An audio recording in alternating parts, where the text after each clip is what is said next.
Guys, welcome back to my YouTube channel. और आज के इस वीडियो में मैं आपके साथ शेयर करूंगी स्टेम सेल के बारे में कि स्टेम सेल होता क्या है, इसके यूज़ क्या है, कितनी सारी बीमारियां स्टेम सेल के ज़रिए ठीक हो सकती है अगर आप अपने बच्चे का स्टेम सेल प्रिजर्व करवाते हो। तो अगर आप चाहते हो कि अपने बच्चे का स्टेम सेल प्रिजर्व करवाएं तो क्या क्या इसका प्रोसेस है, कितने सारे आपको फीस पेड करने पड़ेंगे, मैंने कितना पेड किया था और मैंने कहाँ अपने बच्चे का स्टेम सेल प्रिजर्व करवाया है, ये सारी बातें आज मैं इस वीडियो में आपको बताऊंगी।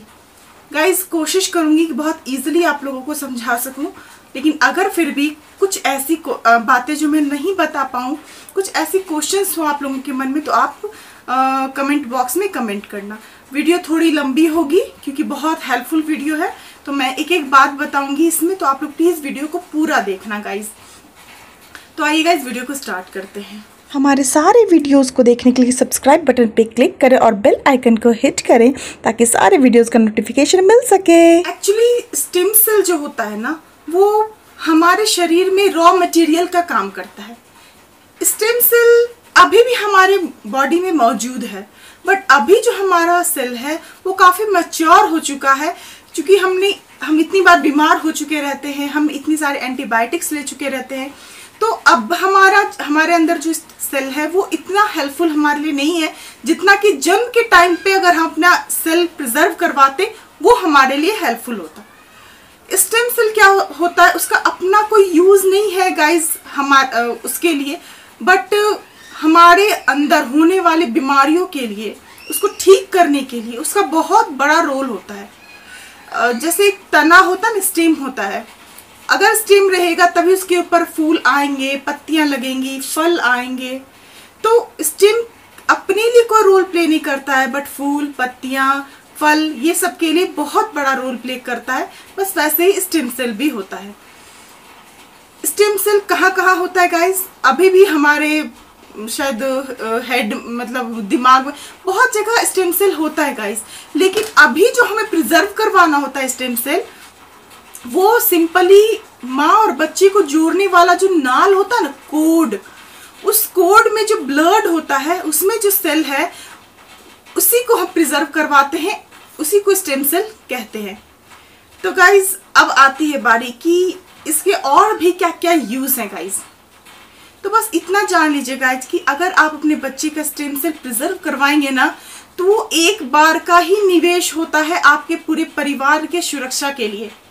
हम इतना सारा खर्च करते हैं गाइज अपने बच्चे को खुश रखने के लिए, उसको हेल्दी रखने के लिए, तो एक खर्च ये भी ऐड कर लीजिए कि स्टेम सेल को हमें प्रिजर्व करवाना है। जब भी आपके घर में बेबी हो, यदि आप प्रेग्नेंट हैं या आपके घर में कोई प्रेग्नेंट है, तो प्लीज उसके सेल को आप प्रिजर्व जरूर करवाएं गाइज। ये बहुत बहुत ज्यादा हेल्पफुल है। ठीक है, होता क्या है कि अगर आप अपने बड़े बच्चे का सेल प्रिजर्व नहीं करवाए तो आप कोशिश करें कि अपने नेक्स्ट बेबी का सेल जरूर प्रिजर्व करवाएं।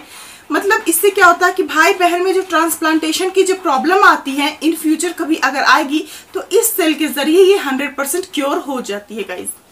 अब होता क्या है कि हमारा शरीर, अगर हमें कुछ प्रॉब्लम आती है, इट मीन्स कि जिसका भी सेल प्रिजर्व होता है उसका बता रही हूँ मैं, कि जिसका बच्चे का सेल प्रिजर्व किया हुआ है, उसको अगर कुछ प्रॉब्लम आएगी इन फ्यूचर, तो वो सेल के जरिए उसका सारा बीमारी उससे ठीक हो सकता है।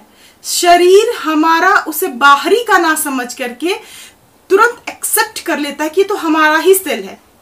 ठीक है गाइस, सबसे बड़ी बात, इसको प्रिजर्व करवाने में आपको जितना खर्च पड़ेगा ना, उससे कई गुना ज्यादा खर्च तब आपको पड़ेगा यदि आप अपने बच्चे का सेल प्रिजर्व नहीं करवाए हैं। और अगर आपको जरूरत पड़ गई सेल की कि हमें चाहिए, जब आप उसको खरीदने जाएंगे ना गाइस, आपको कम से कम मिनिमम तो कम से कम आपको 15 लाख 18 लाख इस तरह की खर्चे आएंगे। तो इन सारी चीजों को ध्यान में रखते हुए जरूरी है कि आप अपने बच्चे के सेल को जरूर प्रिजर्व करवाएं। अब आती है बारी गाइस कि कितनी सारी बीमारियां इससे ठीक हो सकती है। तो guys, liver cancer, gold bladder cancer, blood cancer, जिसको कि काट के हम अलग नहीं कर सकते हैं, वो सारी बीमारियां इससे 100% क्योर हो जाती है गाइस। इसके अलावा भी बहुत सारी ऐसी बीमारियां हैं जो कि इससे क्योर हो जाती है गाइस। जैसे कि मैंने लिख के रखा है आप लोगों के लिए, बस इससे 80+ बीमारियां ठीक होती है, जिसमें से कुछ का नाम अभी मैं आपको बताऊंगी।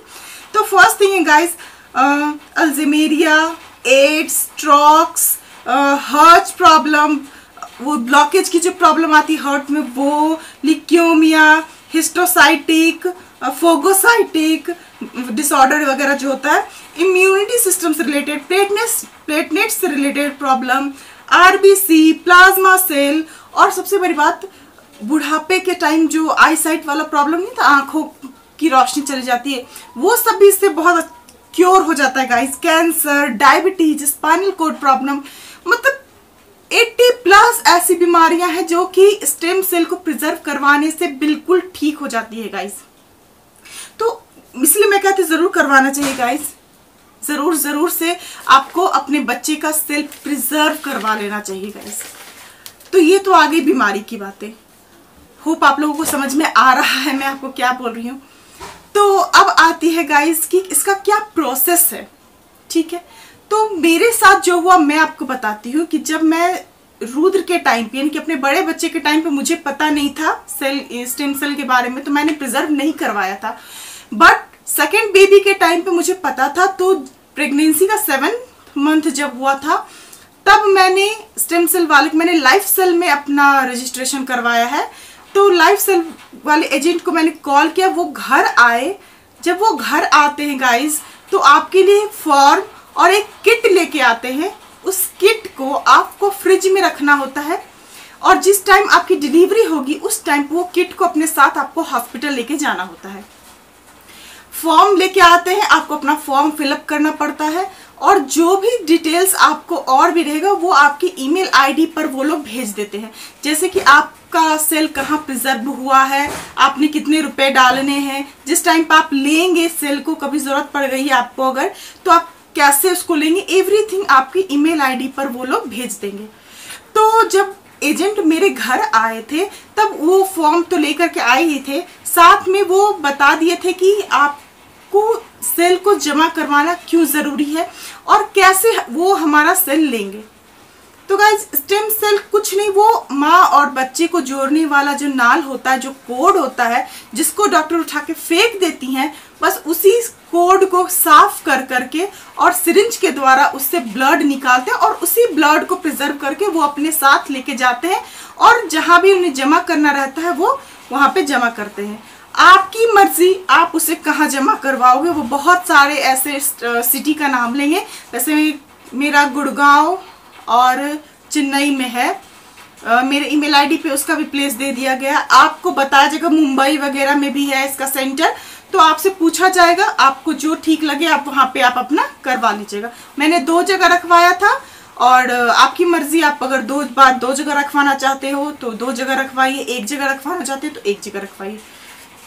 तो इसलिए आपको आएंगे वो और सारा चीज वो बता देंगे। साथ में आपको ये भी बता देंगे कि जिस टाइम पे आप डिलीवरी के लिए जाओगे उस टाइम पे आप थोड़े देर पहले, इनके आधे घंटा पहले, या फिर आप देख लीजिए कि आपसे एजेंट कितने दूरी पर है, उस हिसाब से आप उनको कॉल कर लीजिएगा। वो डिलीवरी के टाइम पे आपके डिलीवरी रूम में मौजूद रहेंगे, और जिस टाइम पे डॉक्टर आपकी डिलीवरी करा रही होगी, चाहे आपका नॉर्मल करवा रही हो, चाहे आपका सी सेक्शन करवा रही हो, वो उस टाइम पे आपके साइड में खड़े रहेंगे, और उसी समय वो आपके नाल से, आपके बच्चे के कोड से वो ब्लड ले लेते हैं। तो बहुत सारे लोगों का ऐसा मिथ था गाइज कि वो माँ का ब्लड लेते हैं, बच्चे का ब्लड लेते हैं, लेकिन ऐसा कुछ होता नहीं है गाइज। वो ना माँ का ब्लड लेते हैं ना बच्चे का ब्लड लेते हैं, वो उस कोड का ब्लड लेते हैं जिसको डॉक्टर उठा के फेंक देती है, जैसा कि मैंने आप लोगों को पहले भी बताया, ठीक है। तो और उसी ब्लड को प्रिजर्व करते हैं गाइज। तो ये सारे उनके प्रोसेस है। मैंने 7th मंथ में उनसे बातें करी थी, और जिस टाइम पे मैंने फॉर्म फिलअप किया था उस टाइम पे मैंने उनको 20,000 पेड किया था। टोटल इसमें मुझे अराउंड 45 to 50,000 के आसपास मुझे देना होता था। आपको 1 साल के अंदर उन्हें 50,000 या जितना भी अभी अमाउंट हो सकता है, मे बी अभी और कम हो, तो आप उसको पेड कीजिएगा 1 साल के अंदर। कुछ अमाउंट आपको पहले देना पड़ता है, बाकी का बचा हुआ अमाउंट आपको 1 साल के अंदर उनको देना होता है गाइस। ठीक है, तो ये हो गई फीस की बातें। अभी आपको लग रहा होगा गाइस कि 45-50,000 हमें देना एक साल के अंदर, बट गाइस जैसा कि मैंने आपको पहले बताया ना कि अभी तो आपको बस इतना ही देना पड़ रहा है, लेकिन यदि इन फ्यूचर, भगवान ना करे कि ऐसा हो, लेकिन यदि ऐसा कभी हो गया तो आपको 15 से 20 लाख रुपए लग जाएंगे उस सेल को लेने में। फिर इसकी भी गारंटी नहीं कि वो सेल आपके बच्चे से मैच हो, अगर हो भी गई है तो वो आपके बच्चे के बॉडी में प्रॉपरली वर्क करेगी कि नहीं, क्योंकि यदि हमारा सेल ही हमारे उस बच्चे का सेल ही बच्चे में डालेंगे तो पहले भी जैसा मैंने आपको बताया कि हमारी उसकी बॉडी उसे बाहरी का ना समझ के तुरंत एक्सेप्ट कर लेगी, लेकिन अगर दूसरे का सेल डालेंगे तो मे भी ना एक्सेप्ट करे। तो इसलिए बेहतर है कि आप अपने बच्चे का स्टेम सेल जरूर प्रिजर्व करवाएं गाइस। कोशिश करें कुछ और अपना शौक वगैरह जो भी तक कम कर दें, बट इस चीज को जरूर करें, बच्चे का सेल जरूर प्रिजर्व करवाएं। मैंने लाइफ सेल में करवाया है अपना रजिस्ट्रेशन। अगर आप लोग चाहेंगे तो मेरे पास जिस एजेंट का नंबर है मैं वो नंबर दे दूंगी, तो आप चाहे तो आप कमेंट बॉक्स में कमेंट कीजिएगा तो मैं आपको जरूर बता दूंगी। तो होप आप लोगों के लिए वीडियो हेल्पफुल रही होगी गाइज। मुझे जो भी मतलब जितनी भी बात मैं जानती थी मैंने सब कुछ आपको बताया। अच्छा, मैंने 7 मंथ में अपना रजिस्ट्रेशन, मतलब मैंने अपना बात किया था एजेंट से। अगर आपका अभी 9 मंथ भी चल रहा है तो कोई बात नहीं, तुरंत एजेंट तुरंत आ जाते हैं, वो हर स्टेट में रहते हैं, तो आपको ज्यादा टेंशन की बात नहीं कि अब हमारा 9 मंथ होने वाला है, इन कर गया है तो अब हम कैसे। आप चाहें तो आप तुरंत एजेंट को बुला करके भी आप कर सकते हैं, कुछ नहीं, वो आपको किट देंगे। बस याद रखना वो किट अपने साथ आपको लेके जाना है डिलीवरी के टाइम पे, और डिलीवरी होने से कुछ देर पहले प्लीज उनको कॉल कर दीजिए कि अब हम जा रहे हैं डिलीवरी के लिए। ठीक है, आप देख लेंगे वो आपसे कितनी दूरी पर है। तो ये सारी बातों को अगर आप फॉलो करेंगे गाइस तो बहुत अच्छी बात है। तो होप ये वीडियो आप लोगों को समझ में आ गई होगी। अगर कुछ क्वेरीज है तो आप कमेंट बॉक्स में कमेंट करें, कुछ लगे कि नहीं मैंने सही नहीं बताया तो वो भी आप बताएंगे हमें। तो okay guys, bye, take care.